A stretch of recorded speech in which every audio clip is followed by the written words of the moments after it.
Hey, Algebra 1 people, it's Wednesday. We are looking at this last chunk of Chapter 7. I'm taking all of the sections that had to do with factoring and saying what happens if I set them into an equation and then I make you solve using factoring. So, on Monday we did all the odds, so now we're going to do the evens. All right, just as a reminder, here's how this worked. Talked about when they are set equal to 0. That's super helpful because that means one of my pieces after I plug in a number for v is going to need to equal 0. So all I need to do is figure out what's going to make each piece into a 0. So you can take each piece and you can set it equal to 0. Now if you already know what the answer is going to be because it's something simple like this, v equals a -8. And v equals a -1. Notice I didn't even show my work on the second one. I realized this is a positive, so my answer is going to be a negative because I'm going to subtract. And I'm done. That's it. Now normally they are not factored for you already, so that's usually the tricky part. Okay. Slide down to number 4. Here's where it's a little bit more fun. I'm going to actually show my work this time, because it's a little bit harder to just look at these and figure out what's going to make these into a 0. So I'm going to set it into an equation. 8v minus 1 equals 0, and then I'm going to solve. This is a 2-step equation. And I get v equals 1/8. Or if you like fractions, or sorry, decimals, you can put 0.125, same thing. Then over here, if I subtract 6, and I divide by 7, you get v equals 6/7. That is a decimal I don't really remember, but I know it's 5 numbers that repeat a butt ton of times. What would that be? 6/4.85 something, I don't know. But either way, 6/7, these are my 2 answers, and I'm done. Okay, let's look at something that's a little bit more fun. Number 6, notice it is not already in 2 sets of parentheses for you. So you've got a factor now. So first I'm going to look here. There's no leading coefficient, so all I need is a t-chart. This is a product sum table. Okay? And I need 2 things that are going to multiply to 15. Don't forget, that's the last term. And they are going to add to a -8, which is the middle term. You can write out all the things that multiply to 15, 1 times 15, 3 times 5. Then hopefully you'll realize, well, none of those are going to add to a -8 because this is a bunch of positive numbers. But -1 times -15 also gives me a positive 15. -3 times a -5 also gives me a positive 15. And these 2 actually add to -8, which is what we're looking for. So this is n minus 3 and minus 5. Now, I take these 2 pieces, set them equal to 0, and I get my 2 answers of n equals 3 and n equals 5. You can always double check yourself. Take 3, plug it back in here. 3 squared minus 8 times 3 plus 15. That will equal 0. Same thing as if I plugged in 5. All right, let's keep going. Last one on this page. I've got k squared plus k minus 42 equals 0. So I need to factor. I still don't have a leading coefficient. That's a good thing. That's going to be helpful. So I need a t-chart. 2 things that are going to multiply to -42, the last term. Now they're going to add to the middle term. There is no number. Therefore, we put our invisible 1. Okay, I'm going to write out everything that multiplies to 42. 1 times 42, 2 times 21, 3 times something, 10, 12, 14. There we go. Nailed it. 4 doesn't work, 5 doesn't work, 6 times 7. So that's all of it. But then realize since this is a -42, one of them has to be negative, one has to be positive. Since they're adding to a positive number, I'm going to want more positives than negatives. And then you can hopefully see -6 times +7 adds to 1. -6 times 7 multiplies to -42. -6 plus 7 adds to 1. So I get k minus 6, k plus 7. And from those two things, I'm going to set them equal to 0. I'm going to get my two answers of a positive 6 and a negative 7. Now notice, here I had negative 6, positive 7. That's what gave me my parentheses. But if I actually want my answers, I take those sets parentheses, I set them equal to 0. Again, if you want to show your work, k minus 6 equals 0, add 6 on both sides, you get k equals 6, sure. There's nothing wrong with that. Usually with stuff like number 8, most people don't.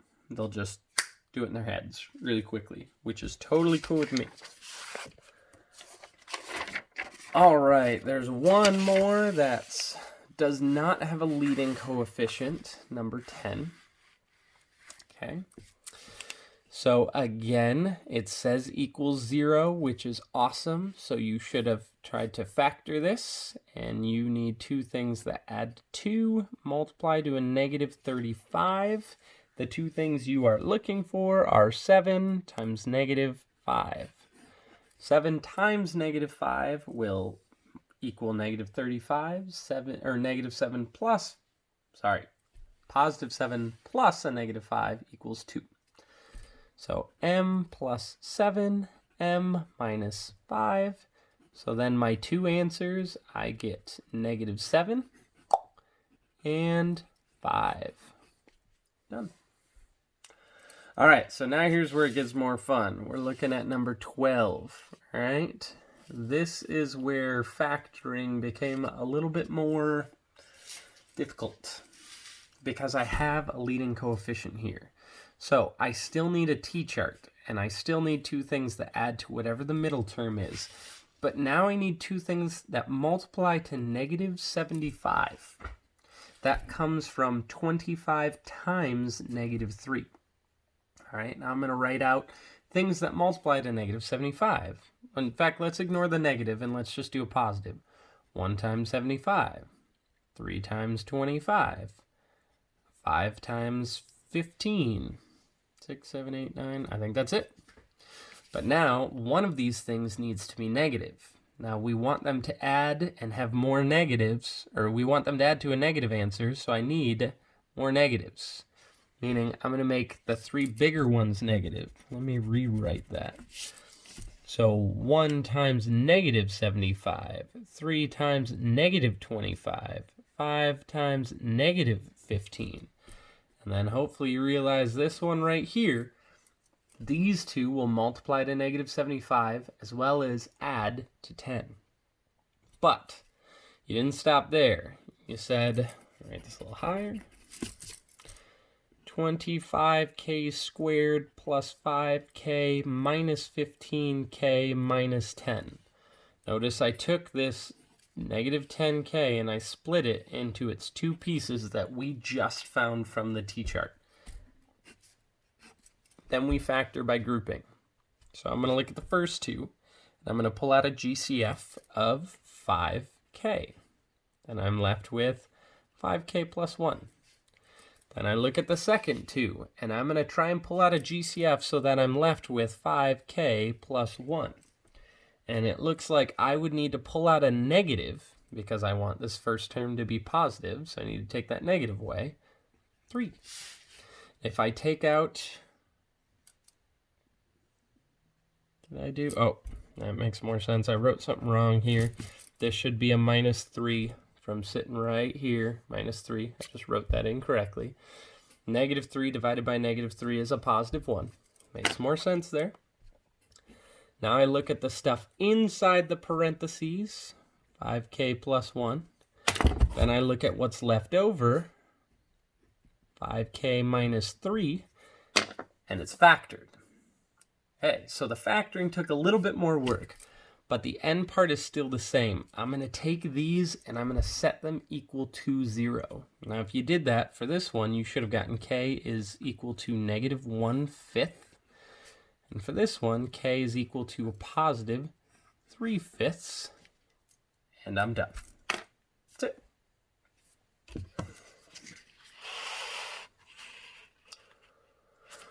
All right, number 14. You could try all the same stuff we just did, and you might get a little frustrated. Or you could realize that before I do anything else, I can pull out a GCF from the entire thing. That's going to make my life a heck of a lot easier, especially if I stop making math mistakes here. If I divide each of these terms by 2, 8x squared divided by 2 is 4x squared. 8x divided by 2 is 4x. 2 divided by 2 is 1. Took out the GCF. Now I'm going to kind of ignore this 2 for a second, and I'm going to move on. So I want two things that add to the middle term of 4, that multiply to the first times the last, 4 times 1, which is 4. Now, weird, but the things you're looking for here are 2 times 2. 2 times 2 gives me 4. 2 plus 2 also gives me 4. So 4x squared plus 2x plus 2x plus 1. This is that factoring by grouping where I take that middle term and I split it into its 2 different pieces. Okay, and then I'm going to factor these by grouping. I still have this 2. It's actually not that important, but if you want to think about it, that 2 is still all the way on the outside here. But I'm going to ignore it for a little bit. Looks like the GCF here is 2x, and then I'm left with 2x plus 1. And I want to be left with 2x plus 1 here, so I actually only need to pull out a 1. So now I've got inside of the parentheses, 2x plus 1. I've got the stuff that's left over, 2x plus 1. And then I still have this GCF here out front, which was there all along. But I don't like to write it sometimes because it kind of looks confusing.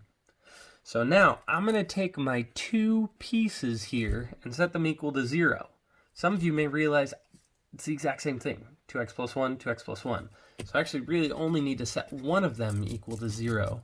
And I get that x is equal to negative 1/2. Now I don't set this equal to 0 because it doesn't have a letter. So I can't solve for x if there's no x here. So again, not that important. It's important to take out, but in the end, I'm only going to set pieces with variables equal to 0. Number 16. All right, last one. So you can go through all the stuff that we just did, and you'll probably get a little frustrated too. Hopefully, before you did anything, you realize this does not say equals 0. It says equals negative 5. Let's fix that really quick. If I do the simple step of adding 5 to both sides, now it says equals 0. Now I haven't changed the problem, I've just manipulated it a little bit. I added 5 to both sides. Remember, I did the same thing to both sides, so it's okay. All right, so now I have a leading coefficient, so I'm going to need a t-chart, and I'm going to need to factor by grouping. I need 2 things that add to a negative 10 and multiply to 21. The 2 numbers you are looking for here are negative 3 times negative 7. Those 2 numbers will multiply to a positive 21, and they will add to a negative 10. So now I've got 3b squared minus 3b minus 7b plus 7. And I factor by grouping. Okay. Looks like here, these first 2, I can pull out a 3b, and I'm left with b minus 1. So my goal is to be left with b minus 1 over here. So it looks like I've got to pull out a negative, because I want this to be positive, and the GCF is 7. Stuff left on the inside is just b minus 1. Stuff left on the outside is 3b minus 7. Now I'm going to take each of these pieces and set them equal to 0. The first one's going to be easier, and I just get b equals 1. Woo! Second one would be a little tougher, but you would get b equals 7 over 3. Since it's the last problem, let me show you that really quick. I would take 3b minus 7 equals 0 and solve it like a 2-step equation. I would add 7 and get 3b equals 7. Then I would divide by 3, and I get b equals 7/3. Again, you are always more than welcome to write these as decimals. That would be 2.3 repeating. It's the exact same thing. Done. All right, there it is, folks. That is actually all of Chapter 7. Starting next week, we are going to be doing a review of Chapter 7. And we're coming close to the end of the year. I know it's weird, but we're almost there. All right, thanks for bearing with me. See you soon.